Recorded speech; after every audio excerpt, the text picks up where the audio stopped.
Olá, meus amores, vamos para mais uma aula de ciências, agora sobre o capítulo 10, reprodução no reino vegetal. E antes de eu começar a explicar, eu queria fazer algumas observações para vocês.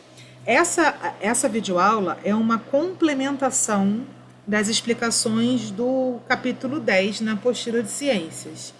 Não se preocupem em gravar os nomes de regiões de flor, nome de gameta. A gente vai tratar sempre como gameta masculino, gameta feminino. No máximo falar que o gameta feminino é oosfera e o gameta masculino é anterozoide. Não se preocupar muito com os nomes. Eu quero que vocês aqui saibam diferenciar as estratégias reprodutivas de cada grupo de vegetais. Aqui nessa apresentação que eu estou fazendo para vocês, eu vou falar um pouquinho de cada grupo do vegetal e a sua estratégia reprodutiva. Vocês também vão encontrar uma outra videoaula de uma outra professora do canal Futura, que vai reforçar alguns conteúdos e alguns conceitos que eu falar para vocês aqui. E vocês também terão as explicações do capítulo 10, tá bom? Um vai complementar o outro. Vocês não vão encontrar todas as informações aqui na minha videoaula, também não vão encontrar todas as informações na apostila e também não vão encontrar todas as informações na aula da professora Rafaela. As três apresentações vão ser complementares para vocês, tá bom? Eu começo aqui a imagem mais emblemática que a gente tem da reprodução do reino vegetal, que é a polinização. Para quem não sabe, a polinização é uma estratégia reprodutiva de se espalhar os grãos de pólen, que são estruturas reprodutivas de certas plantas. E a gente tem aqui o principal animal, ou um dos principais animais envolvidos nesse processo, que são as abelhas. Tá? Normalmente os insetos são polinizadores. As abelhas, para nós, são as mais representativas. Chama atenção aqui na imagem, e eu acho que eu mostro isso em alguma imagem mais lá para frente, essa bolsinha aqui, ó, na patinha da abelha, tem aqui nessa também, tem aqui nessa também, só que de outra cor. Essa bolsa é a bolsa de pólen, né?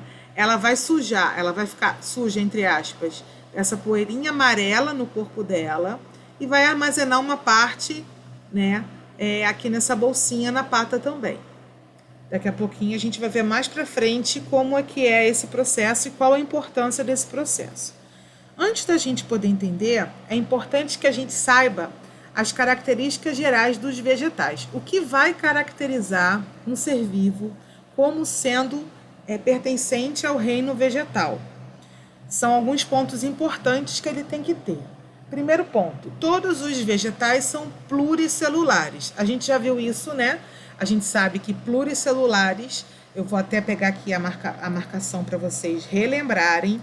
Pluri significa muitos e celulares vem de células. Então, um indivíduo pluricelular é um indivíduo com muitas células, com várias células. É claro que a quantidade de células num vegetal vai depender do tamanho dele. Quanto maior o vegetal, maior o número de células que ele tem. Quanto menor o vegetal, menor o número de células que ele tem. Não existe vegetal unicelular. Todos os vegetais são pluricelulares. Uma outra característica importante das células vegetais é que todas elas são eucariontes. Relembrando também lá do ano passado, eucarionte está relacionado à presença de uma membrana envolvendo o núcleo dessas células, que é a membrana nuclear. Cário quer dizer núcleo, onte quer dizer ser, e eu quer dizer verdadeiro. Então, eucarionte, traduzindo essa palavra do grego, significa seres com núcleo verdadeiro, ou, traduzindo para português, células com membrana nuclear, né? Esse envoltório do núcleo é muito importante para as células vegetais e também para os animais, né? Mas que vai dar para a célula uma complexidade maior, né? Ela vai realizar uma variedade maior de funções, né? Então, todas as células vegetais são eucariontes. Todas as células liberam oxigênio para a atmosfera, as aquáticas também, né? E são a base das cadeias alimentares. Quem lembra aí o nome do processo de liberação de oxigênio para a atmosfera? Que a célula vegetal faz? Qual é mesmo o nome desse processo? Começa com foto e termina com síntese. Muito bem, a fotossíntese.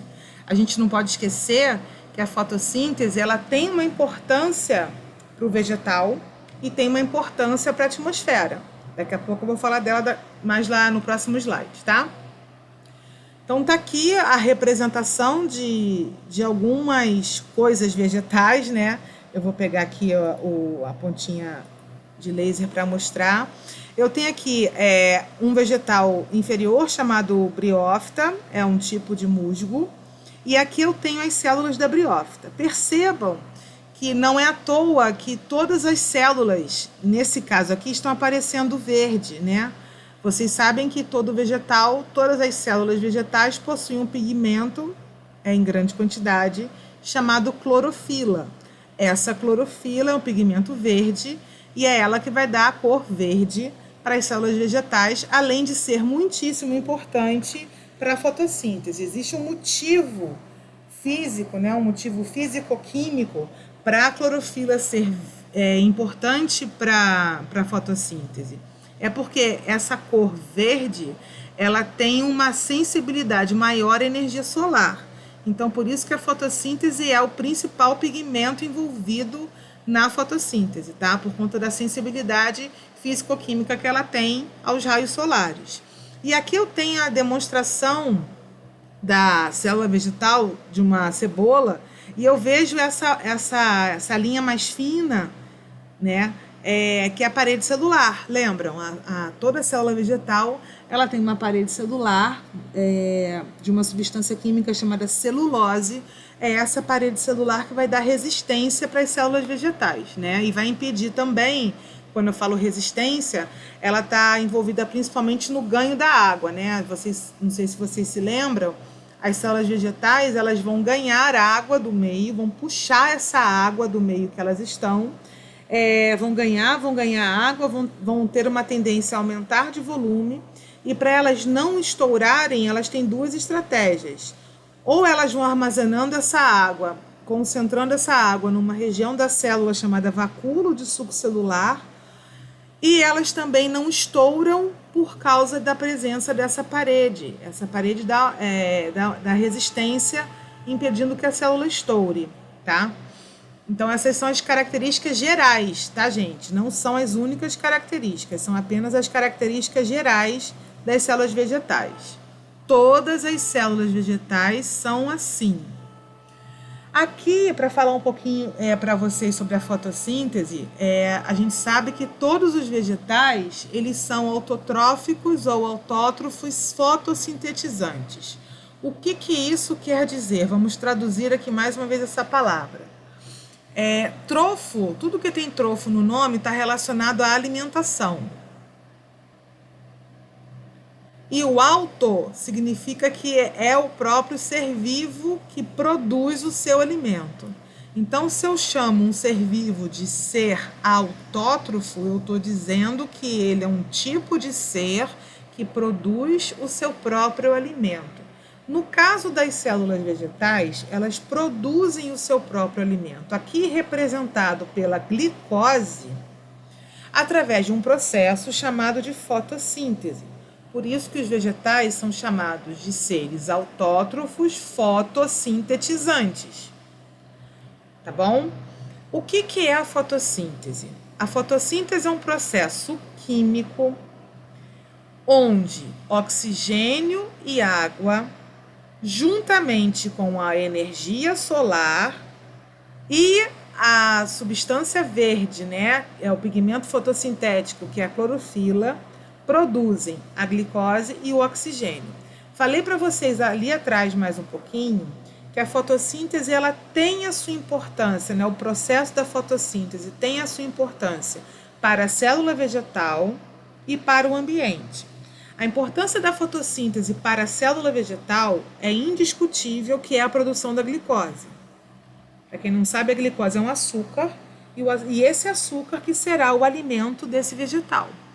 É claro que esse processo não é o único, né? Por exemplo, essa glicose, ela vai ser usada imediatamente para o vegetal, ou ela vai ser armazenada em alguma parte do vegetal.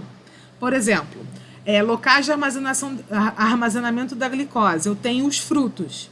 Plantas que produzem frutos concentram essa glicose nas frutas, por isso que as frutas são doces. É uma estratégia. Para quê? Para que esses frutos sejam atraentes para animais se alimentarem dele. Por quê? Ao se alimentarem desses frutos, os animais podem espalhar as sementes que tem lá dentro o embrião, já vou falar disso, espalham as sementes que tem lá dentro o embrião para outros lugares, já que as plantas não se locomovem, né? Um outro local de armazenamento de glicose são as raízes, por exemplo, a cenoura, a beterraba, a mandioca, a batata doce. São raízes que têm uma grande concentração de açúcar na forma de amido. Para quem não sabe, o amido é um tipo de açúcar formado por várias moléculas de glicose. É uma forma de se armazenar a glicose. Nesse caso, esse armazenamento acontece para enriquecer o vegetal quando não houver luz, né? São períodos para períodos do ano onde há uma escassez de luz ou uma escassez de água e a planta fica incapacitada de realizar a fotossíntese plenamente. Ou ela não realiza a fotossíntese porque não tem água e não tem luz, ou ela realiza a fotossíntese de maneira limitada. Então, aquela glicose vai ficar armazenada lá nas suas raízes ou em alguns caules também, no caso da batata inglesa e outros tipos de caules subterrâneos ou caules mais suculentos ou adocicados, que vão armazenar essa glicose na forma de amido. Tá? Nós nos utilizamos dessas raízes, né, cenoura, beterraba, batata doce, aipim ou mandioca para a nossa alimentação, mas para a planta ela tem uma função, tá bom?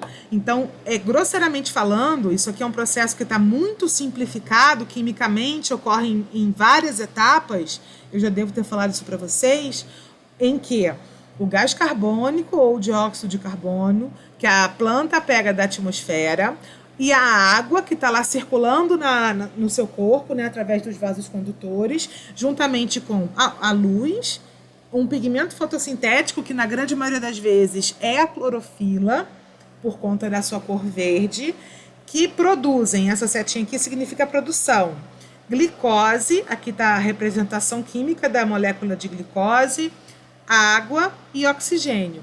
Esse oxigênio ele vai ser liberado para a atmosfera. E é esse oxigênio que vai, se for uma planta terrestre, vai ser usado no processo da respiração celular. Ou se for numa planta aquática, como mostra aqui a imagem anterior, se for uma planta aquática, ela vai tornar a água rica em oxigênio, essa água rica em oxigênio vai passar esse oxigênio para a atmosfera, ok? Por isso que a gente fala que o pulmão do mundo está nos oceanos, porque quem vai fazer essa liberação de oxigênio para a atmosfera serão os vegetais aquáticos que não vão conseguir utilizar todo o oxigênio que produzem. Então, o excedente, o muito que vai ficar na água, vai passar para o ar. Então, vai tornar o ar rico em oxigênio, tá bom? Uma outra coisa interessante é que a fotossíntese ocorre nas folhas, também tem um motivo. Tem um motivo da folha ser plana e ser verde. É verde porque tem uma grande quantidade de clorofila. E o motivo da folha ser plana é expor a superfície da planta a maior quantidade de luz possível para que essa planta, essa superfície possa captar a energia solar e realizar a fotossíntese. Por isso que a maior parte, mais de 90% da taxa fotossintética das plantas se dá nas folhas, com raríssimas exceções aí, como cactos ou algumas plantas suculentas, que essas que possuem as folhas modificadas em espinhos, né? Então, os espinhos da planta são as folhas que estão lá modificadas naquele tipo de adaptação. Então, o caule é verde, então, nesse caso aí, a fotossíntese acontece nas células do caule, mas na grande maioria das vezes, a fotossíntese ocorre na sua maior parte na folha, tá? E grande parte do processo fotossintético, não é ele todo, ocorre durante o dia, com a luz solar. Existe aí uma parte, quase 50% do processo fotossintético, que ocorre sem a presença da luz solar, tá? E aí um outro mito que as pessoas têm de achar que a fotossíntese só ocorre na presença da luz. Não, isso é um mito. A fotossíntese ela é dividida em várias fases, né? E são duas as principais fases: a fase clara, que ocorre na presença da luz, e a fase escura, que ocorre na ausência da luz. E uma fase alimenta a outra em produtos, né? Então, uma fase depende da outra em relação a produtos. Mas, de uma maneira geral, por isso que eu falei que aqui essa equação é uma equação geral da fotossíntese, que envolve aí várias etapas de processos químicos. Vocês vão ver com maior detalhes lá no primeiro ano do ensino médio, tá? E vão lembrar de mim quando verem a fotossíntese, tá? Dessas etapas. João e Mário vêm dizer que esse quadro é muito importante. Aqui eu coloco um panorama da evolução das plantas e eu vou explicar para vocês por que esse quadro é feito dessa forma. Não sei se vocês observam, isso aqui parece uma árvore, estão vendo? Tem várias ramificações. Por isso que é um quadro evolutivo dos grupos vegetais, porque, né, estamos estudando os vegetais. Todos esses vegetais localizados à esquerda são simples evolutivamente, tá? E esses vegetais mais à direita são os mais complexos evolutivamente. Então, se eu partir da esquerda para a direita, eu vou ter um aumento na complexidade de funcionamento dos vegetais, tá bom?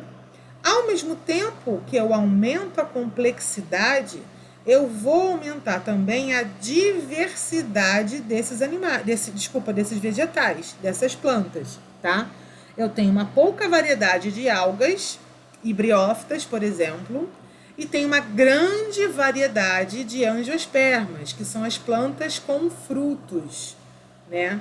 Então, eu tenho aqui, não vamos trabalhar com algas, porque existem autores que não consideram as algas como pertencentes ao grupo dos vegetais, tá? Então, existem autores que consideram que as plantas mesmo, né, tem ali grande parte daquelas características que a gente viu anteriormente, são briófitas, pteridófitas, gimnospermas e angiospermas, tá bom? E por que a gente tem essas ramificações? Vocês devem estar se perguntando. E aí eu respondo de uma maneira muito simples, eu vou até marcar aqui de uma outra cor. Esse ponto aqui significa que existiu uma característica que vai separar as briófitas das outras plantas. Essa característica é a presença de vasos condutores de seiva. Então, eu posso afirmar que as briófitas são plantas que não possuem vasos condutores de seiva. Por isso que elas estão separadas a partir desse pontinho aqui de todas as outras plantas, tá bom? Então, daqui para frente, ou seja, de pteridófita para frente, eu tenho todas as plantas com vasos condutores.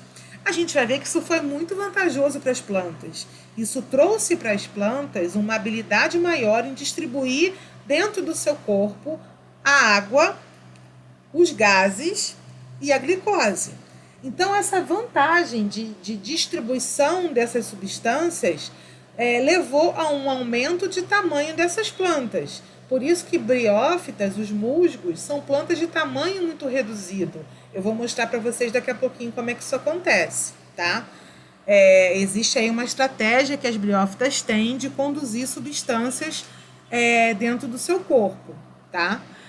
Então, E esse pontinho aqui que vocês não estão vendo é o ponto que separou a pteridófita das outras plantas, que é o surgimento das sementes.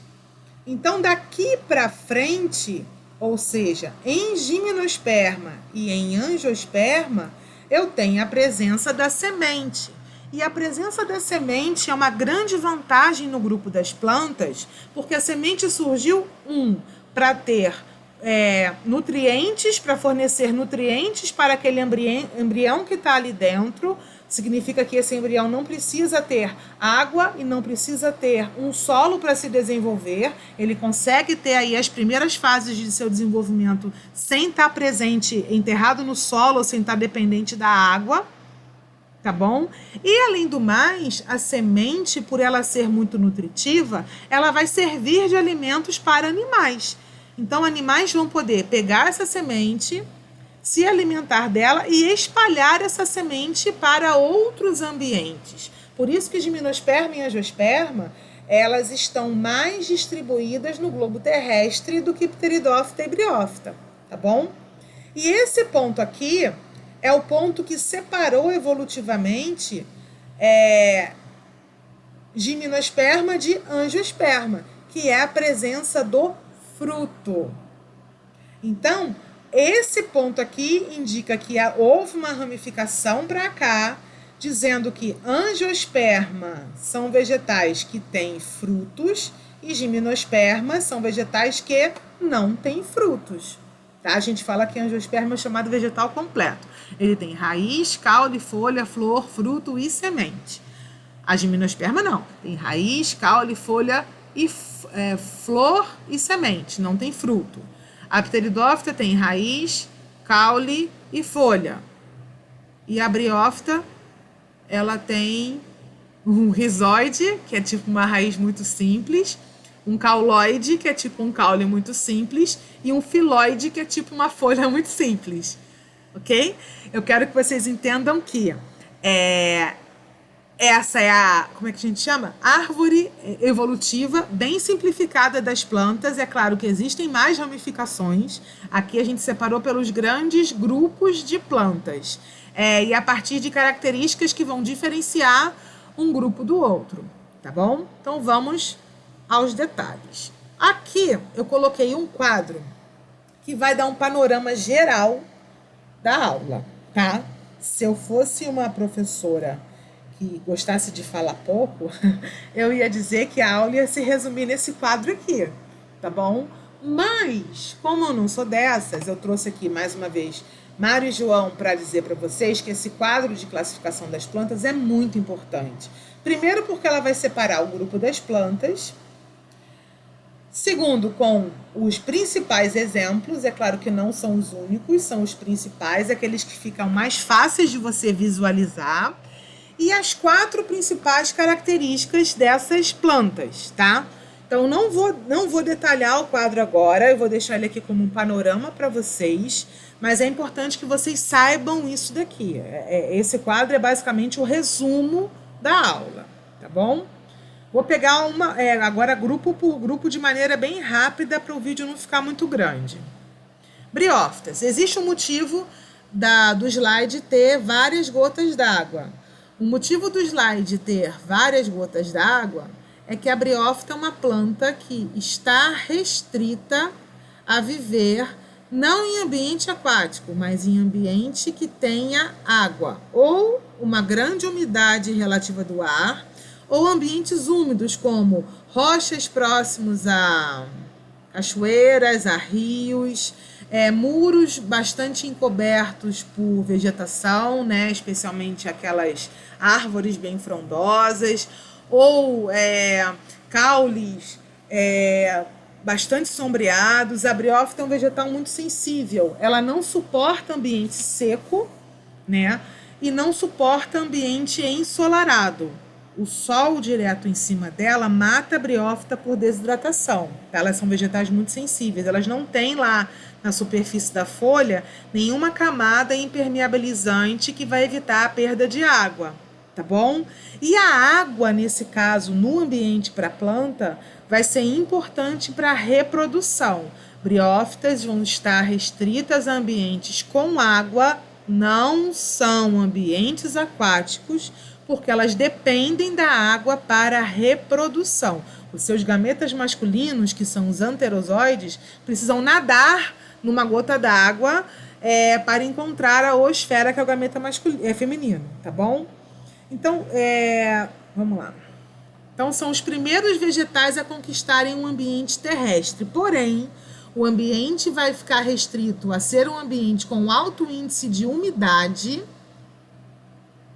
e sombreado, como eu acabei de falar. Briófita não suporta ambiente com luz direta.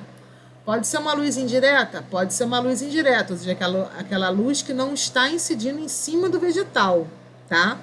Porque esse vegetal é muito sensível, ele perde água com grande facilidade. Não sei se vocês já viram musgo em cima de pedra, em cima de muro. Joga aí, dá um Google na palavra musgo, que vocês vão ver a diversidade de musgos que tem. Aqui tem algumas imagens. Como eu falei para vocês, são avasculares. Como vocês sabem, o prefixo A quer dizer não.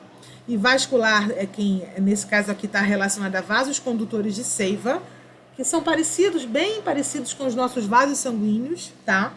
Então, são avasculares, não tem a presença desses vasos, por isso que as plantas são de tamanho bastante pequeno. Aí vocês vão perguntar assim, mas Luísa, como é que elas então vão fazer a transmissão de alimento e de água? Simples, de uma célula para outra célula. Então, vai ter, vou botar aqui do lado, uma célula, que vai estar do lado de outra célula, concorda? Vai estar do lado de outra célula. Eu desenho uma pra caramba, né, gente? E vai estar do lado de outra célula. Então, a condução da água e da glicose vai ser dessa célula para essa, dessa para essa e dessa para essa. Então, esse é um processo muito lento, tá? Vou dar um spoiler para o 9º ano. Essa condução se for da água, é feita por osmose. E se for de gases e de glicose, é transfusão por difusão, passagem por difusão, que são passagens que vão de um lugar que tem maior quantidade para um lugar que tem menor quantidade. Então, se eu tenho mais água nessa célula, a água espontaneamente vai para a célula que está do lado. Aí enche essa célula de água, que vai para essa célula que tem menos, que vai para essa célula que tem menos. E por aí vai até chegar na última célula. Tá? Por isso que não é vantajoso evolutivamente ser muito grande, porque senão não vai dar tempo de ter uma condução com sucesso para todas as células, tá bom? Elas vão depender da água para a reprodução. Os seus gametas, eles são flagelados, né? A presença de flagelo, que é uma estrutura de locomoção que só consegue locomover o gameta se tiver água, né? Então, na verdade, esses gametas flagelados são os gametas masculinos, chamados de anterozoides. Então, tá aqui, ó, um tapetão de musgo em cima das rochas. Essa foto é de um muro de pedras lá no alto da Boa Vista. Então, percebam que toda essa cobertura verde em cima da pedra é musgo, né? Então, percebam que se você olha assim, dá a impressão de que é um vegetal só, né? Mas são vários vegetais, vários musgos que estão um do ladinho do outro, tá bom? Aqui está uma outra briófita chamada de hepática. Também é um outro exemplo. Ela não é muito comum, pelo menos para vocês. O mais comum para vocês é o musgo. Tá ele aqui ampliadinho, tá vendo? Então aqui eu tenho o musgo. São praticamente 2 indivíduos em um, tá? Essa imagem aqui mostra melhor, tá mais ampliadinha, tá vendo? Aqui embaixo do musgo, onde eu tô vendo a folha, o caule e a raiz, a gente vai chamar de gametófito, que é a estrutura que produz os gametas. Crescendo em cima do gametófito, eu tenho o esporófito, que é a parte da planta que produz os esporos. Esporos, vocês vão perguntar, mas Luísa, o que são esporos? Esporos são tipo sementinhas, vejam bem, eu falei tipo sementinhas, não são sementinhas, tá? Que vão espalhar os musgos para o ambiente. Tá? Eu vou explicar o ciclo de reprodução, vocês vão entender já já. E por que filoide? Tudo que termina em oide, em biologia e ciências, significa se parece com, tá? Lembra que a gente viu que a Terra tem um formato de geóide, né? Geóide é o que se assemelha a uma esfera, né? Uma esfera, né? Um formato redondo.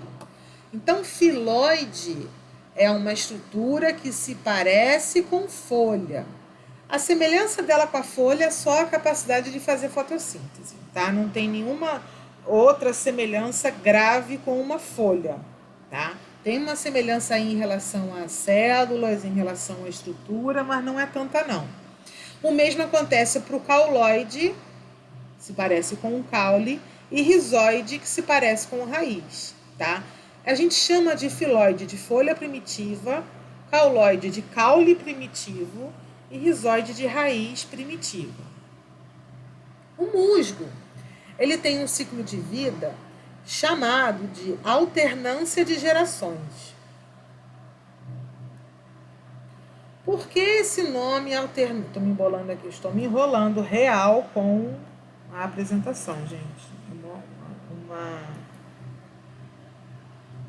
real, tá? Desculpa. Esse processo vai receber o nome de alternância de gerações. Por que a reprodução, o ciclo reprodutivo do musgo vai receber esse nome? Porque esse ciclo vai alternar uma fase sexuada, com a participação de gametas, e uma fase assexuada, com a participação dos esporos. Vou explicar como isso se desenrola aqui. Então, eu vou apontar com laser para ficar melhor para vocês. Como é um ciclo, tanto faz a gente começar de qualquer ponto, mas eu vou começar do indivíduo que produz os gametas masculinos, que é a planta masculina, e o indivíduo que produz os gametas femininos, que é a planta feminina. Nesse caso, esse indivíduo tem nome, é o gametófito. Então, tem o gametófito masculino, que produz o gameta masculino, chamado anterozoide, e tem o gametófito feminino produzindo o gameta feminino, chamado oosfera. Então, vai chegar uma determinada época da vida que as plantas vão liberar esse gameta para o ambiente. Então, o gametófito feminino vai liberar a oosfera e o gametófito masculino vai liberar o anterozoide. O mais comum de acontecer é o anterozoide ser transportado pela água até a oosfera. Então, tá aqui, ó. O anterozoide sai do gametófito masculino e nada até em direção ao gametófito feminino para fecundar a oosfera. Por isso que aqui eu chamo a atenção para essa palavra, ao transporte do gameta masculino. E esse transporte do gameta masculino é feito pela água, né? Por isso que as por isso que as briófitas dependem da água para a reprodução, né? Então, quando o anterozoide fecunda a oosfera, eu tenho a formação do embrião. E esse embrião, ele se desenvolve em cima do gametófito feminino. Então, esse embrião vai crescer, vai germinar, vai crescer e vai originar essa estrutura aqui, ó, que é o esporófito. Dentro do esporófito vão se desenvolver os esporos, que vão ser liberados no ambiente, vão cair no solo e vão originar novos gametófitos. Ok? Por isso que é um ciclo. Por isso que eu tenho uma fase sexuada, onde eu tenho a participação dos gametófitos separados um do outro, o gametófito feminino e o gametófito masculino, e tem uma fase assexuada, onde o esporófito libera os esporos para servirem de origem dos gametófitos. Então, olha que interessante. Os gametófitos se desenvolvem a partir dos esporos que são liberados no ambiente. Ok? Se você teve dúvida, volta e veja a explicação toda de novo do ciclo de vida do musgo. Vale a pena, tá? Já as pteridófitas, percebam que a água continua aí como pano de fundo, né? Então, já existe uma diferença em relação à briófita, mas a dependência da água para a reprodução continua, tá? Não é à toa que esse fundo aí é um fundo todo cheio de gotinha d'água, para representar para vocês que a briófita ainda tem a dependência da água para a reprodução.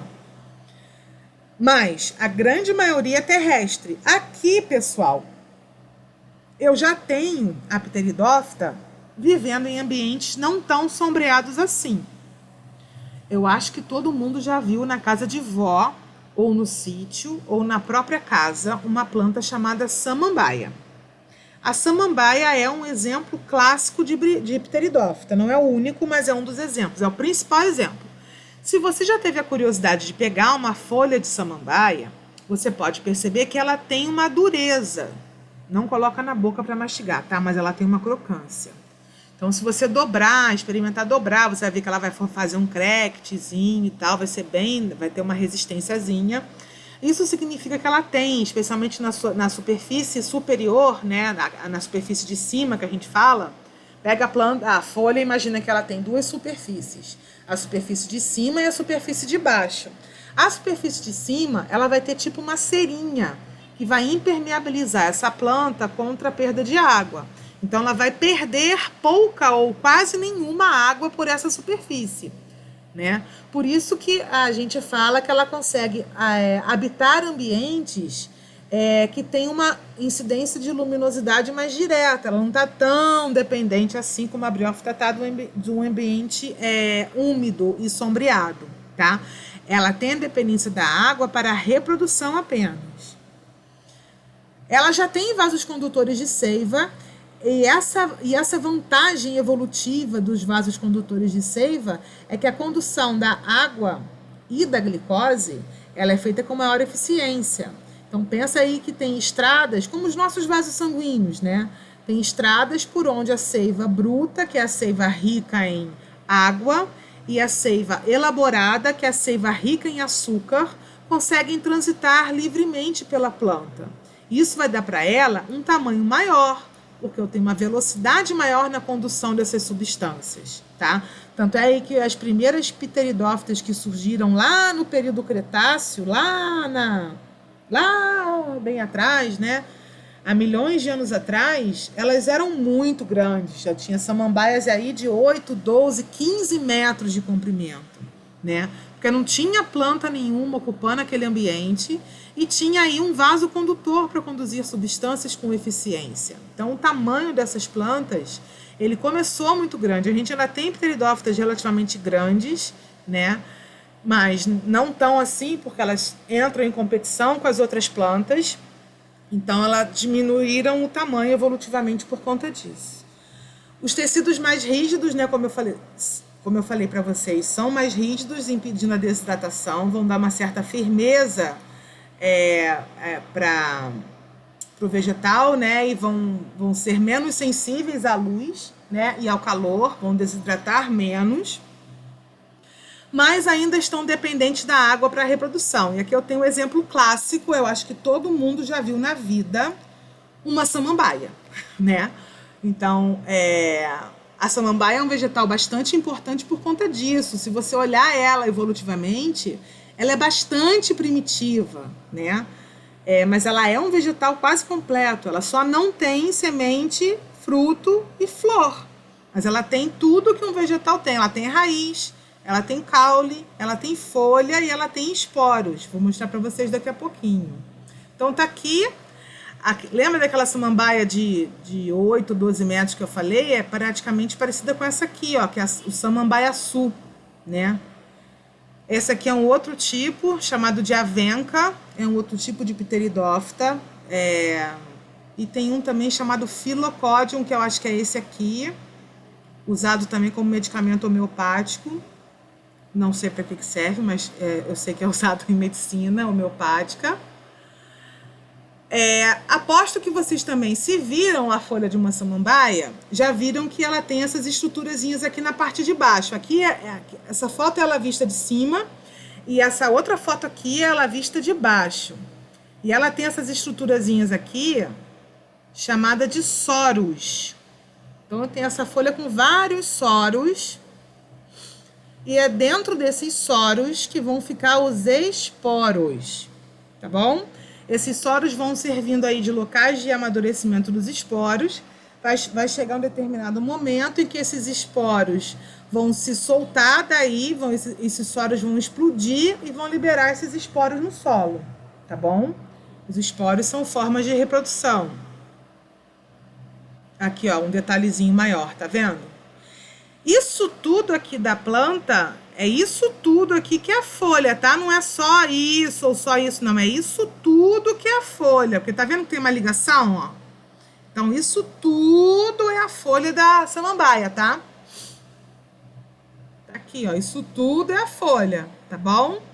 Isso aqui não é caule, não, tá? O caule da samambaia ali é subterrâneo, chamado de rizoma. Isso aqui é parte da folha, tá? Tá aqui os soros. Como é que se dá a reprodução? Ainda existe aqui, vou pegar um marcador para mostrar para vocês, ainda existe aqui a alternância de gerações, tá?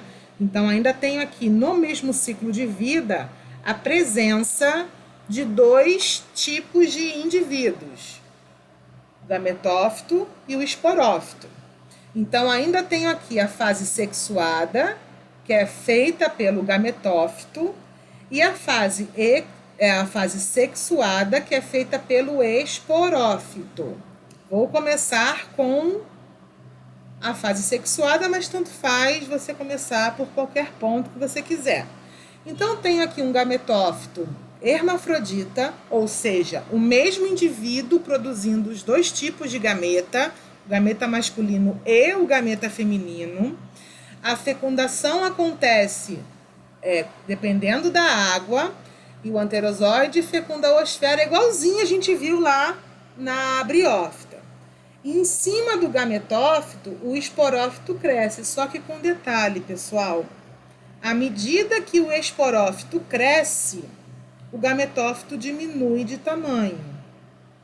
Então, o que a gente vê da samambaia é um grande esporófito. A gente não vê na samambaia adulta o gametófito, porque ele foi diminuindo de tamanho e o esporófito foi aumentando de tamanho. Tá bom? Então, eu tenho a fase assexuada predominante, o esporófito. Então, isso aqui é uma grande folha, é um grande esporófito. Isso aqui é uma grande folha, é um grande esporófito. Deixa eu marcar com laser para você conseguir visualizar melhor. Isso aqui é uma grande folha, um esporófito. Isso aqui é uma grande folha, que é um esporófito. Isso aqui é uma grande folha. Cada estrutura dessa é uma grande folha e é o esporófito, ok? Cada folha grande dessa produz os soros, que armazenam os esporos. Quando está cheio de esporos, os soros explodem, liberam os esporos no solo, os esporos germinam, originando o gametófito hermafrodita, e assim o ciclo começa todo novamente. Fácil, né? Se você não entendeu, você volta que você vai entender. Já as gimnospermas, perceberam que o fundo do slide mudou? O fundo do slide mudou porque a gimnosperma não depende da água para reprodução. Existe aqui o início do espalhamento do gameta masculino, que aqui vai ser representado pelo grão de pólen, que é a polinização. Na gimnosperma, a polinização vai ser feita pelo vento, porque o grão de pólen vai ser extremamente leve. E existem dois grandes representantes das gimnospermas, um no hemisfério norte e o outro no hemisfério sul, pegando um pouquinho ali do sul dos Estados Unidos. O grande predominante no hemisfério norte são as sequoias, né? Quem já viajou lá para os Estados Unidos tem um parque, vários parques, né? E essas grandes árvores gigantes chamadas de sequoias. Sequoias são árvores muito altas, algumas chegam aí ultrapassam os 120, 150 metros de altura, sim, são imensas. Estradas são construídas ao redor dessas árvores, né? São árvores aí milenares. Aqui, ó, outra sequoia gigante. Aqui tá ela pequenininha, né? Depois que a semente caiu no chão e brotou, então ela começa desse tamaninho, viu? Uma sequoia daquele tamanho já foi uma desse tamaninho aqui um dia, tá? Tá aí a araucária. Quem se lembra do paiol sabe que estava cheio de araucária, também chamada de pinheiro brasileiro ou pinheiro do Paraná, né? Muito comum no sul do Brasil ou em regiões de altas altitudes lá de Minas Gerais, São Paulo, Rio de Janeiro. É essa árvore que produz o pinhão, né? Que é uma sementinha aí que serve de alimento para gente, inclusive, especialmente nessa época do ano. Então tá aqui o crescimento do pinheiro, né? Da nossa araucária, atinge aí mais de 100 metros de altura, né? Pode passar aí a idade média de 200, 250 anos de idade. Cresce, ó, 1 metro por ano e até os 20 anos e depois 2 metros por ano até atingir o pico de crescimento. Então imagina o quão rápido que essa árvore não chega, né? Então vamos lá, as gimnospermas são totalmente independentes da água para a reprodução, porque já tem aí a presença do grão de pólen e das sementes. Então esse grão de pólen aqui é uma grande conquista evolutiva. Nesse caso, a polinização, que é o espalhamento desse grão de pólen, ele é feito principalmente pelo vento, tá? E as sementes, que vão servir aí de proteção para o embrião, além de fornecer para ele um ambiente nutritivo para o seu crescimento, né? Principalmente aí em açúcares complexos, né? Amido principalmente, e gordura. Todas são vasculares, tem vasos condutores de seiva, por isso que elas têm um tamanho muito grande, são enormes, né?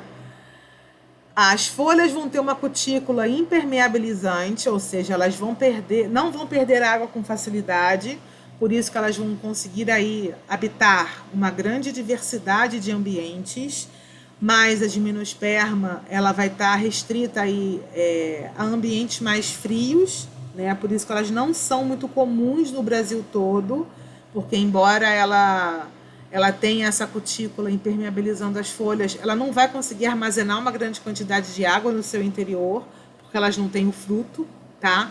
Então, vai ter essa restrição aí para ambientes muito secos e muito calorentos, com a temperatura muito alta.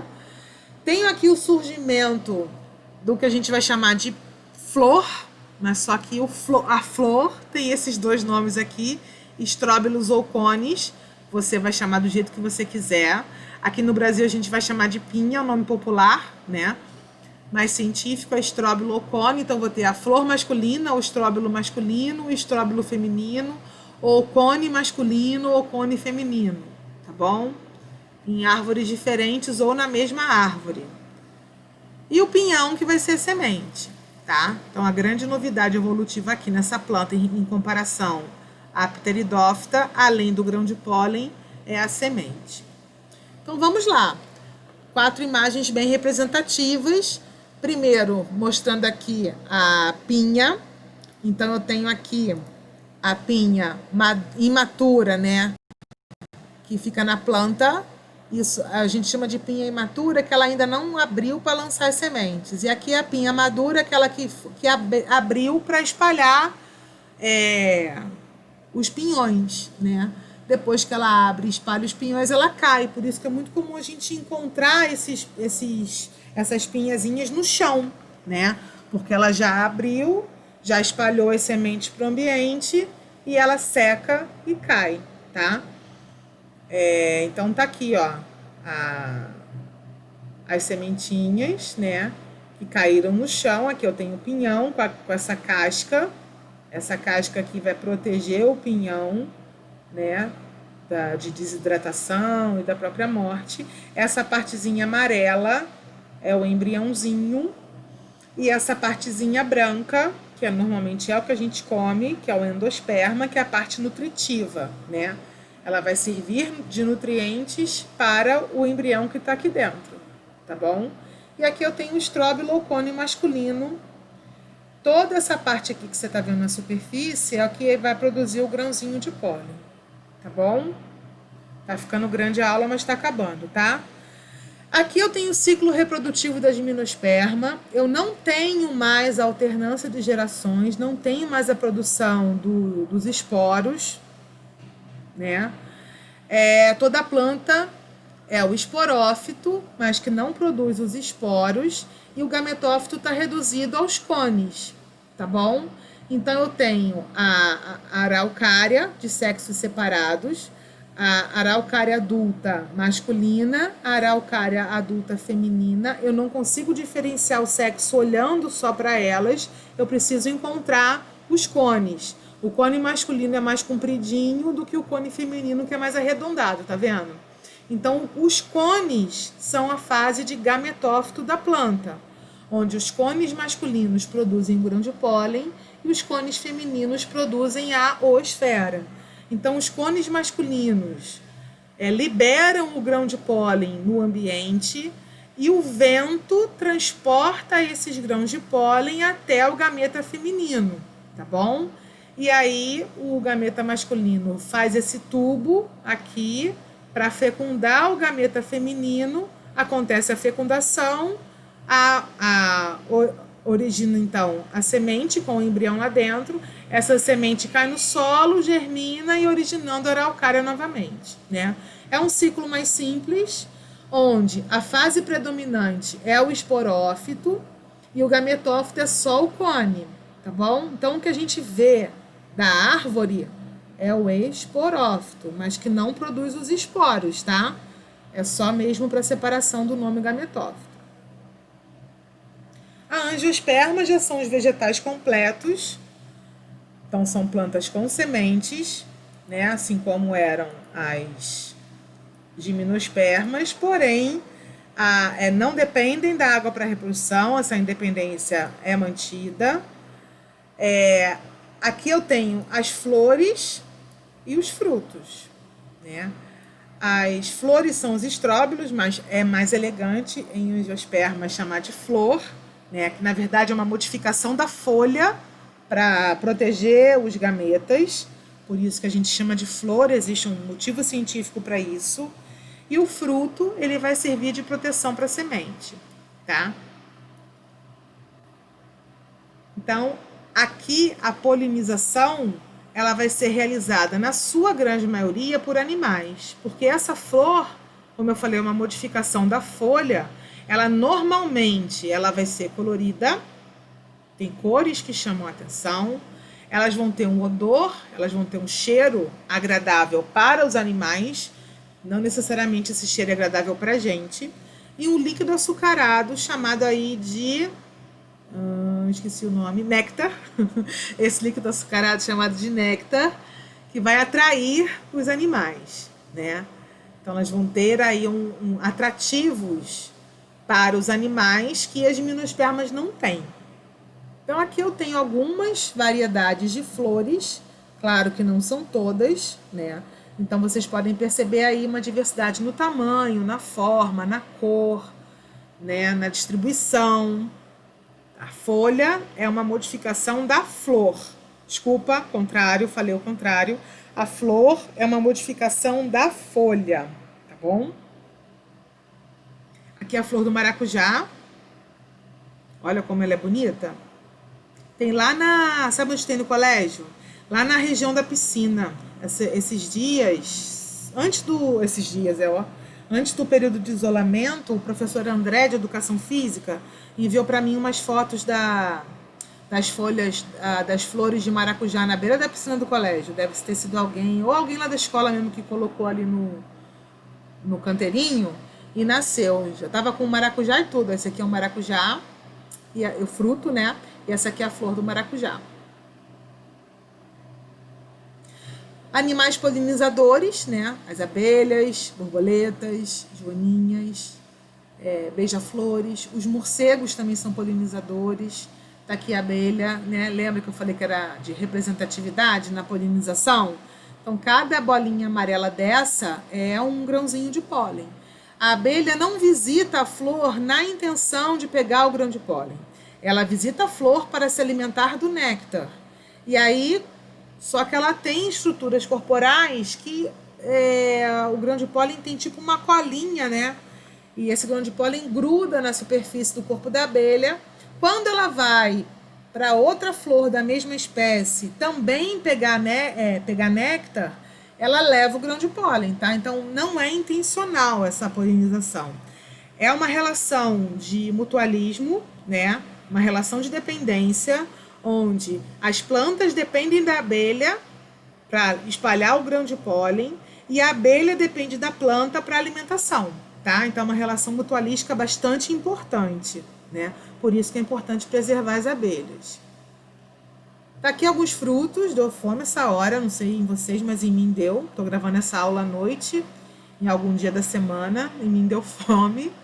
Adoro maracujá, morango, goiaba, mamão. Percebam aqui, olha, que as sementinhas são bem diversas, né? Ó, aqui, sementinhas do mamão. Aqui no morango, desculpa, mas o morango não é um fruto, tá? O fruto do morango é cada bolinha dessa, né? Não sei se eu já cheguei a comentar isso para vocês alguma vez. Se eu não comentei, eu estou comentando. O morango é um fruto múltiplo. Cada bolinha dessa do morango é um fruto. E o ciclo reprodutivo da angiosperma é bem parecido com o da angiosperma. Eu tenho a fase dominante, que é o esporófito. Tenho o gametófito, que é a flor. Normalmente as flores são hermafroditas, tá? Ou seja, a mesma flor produz o grão de pólen e a oosfera. Cadê a oosfera? Não está aqui, mas vamos supor que ela esteja aqui, dentro dos ovários, tá? Então, o grão de pólen é produzido na antera, que é a parte masculina, e o ovário produz a oosfera. Então, a fertilização, o grão de pólen cai aqui dentro e fertiliza os óvulos, fertiliza a oosfera, né? Então, fecunda a oosfera. Então, o zigoto vai se desenvolver dentro da semente e a semente dentro do fruto, tá bom? Então, é sempre nessa ordem. Se eu considerar a flor como um todo, os ovários da flor vão originar o fruto todo e cada óvulo fecundado vai originar uma semente, tá bom? Esse fruto cai no solo ou serve de alimento para algum animal. Esse animal espalha essa semente, a semente cai no solo e germina, originando um novo esporófito, que origina uma nova flor e dá início ao processo todo novamente, tá bom? Então, o fruto que a gente conhece é o ovário da flor, que vai crescer de tamanho porque já foi fecundado. E cada sementinha é um óvulo fecundado, tá? Então, se eu tenho uma fruta, por exemplo, como uma maçã, sei lá, com 6, 8 sementes, significa que 6, 8 óvulos foram fecundados, tá bom? E aqui um quadro panorâmico geral de tudo que eu falei. João tá vindo aqui para dizer que é muito importante. Acabou. Não esqueçam de assistir a aula acho que é Rafaela, o nome dela, do canal Futura. E também assistir ao outro vídeo que eu coloquei aqui, tá bom, meus amores? Um beijo grande para vocês.